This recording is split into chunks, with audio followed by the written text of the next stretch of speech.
कलंगी जी, गुजरात से। राधे राधे महाराज जी। महाराज जी, सच्चे गुरु के मिलने पर हृदय में किस प्रकार की प्रेरणा होती है? क्या कोई भागवतिक संगीत मिलता है क्या?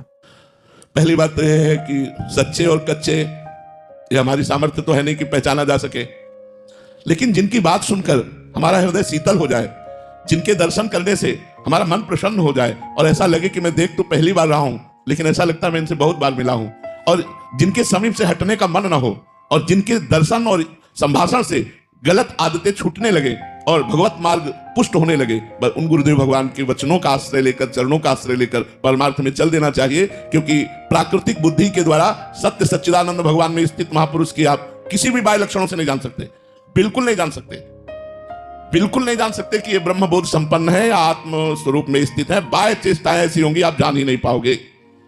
जैसे मां अपने बालक का सुंदर श्रृंगार करके काजल का टीका लगा देती है, ऐसे भगवान अपने जनों को सिद्ध करके कोई ना कोई एक दो बिंदु ऐसे छोड़ देते हैं जिससे संसारी आदमी उसी में उलझा रहता है कि अगर ऐसा तो फिर ऐसा क्यों, अगर ऐसा तो ऐसा, वो क्यों में उलझा रहता है। और जो श्रद्धावान होते हैं वो लाभ लेकर निकल जाते हैं। इसके बाद शरीर पूरा हुआ तब जीवनी पढ़ के कहते वो तो महापुरुष थे।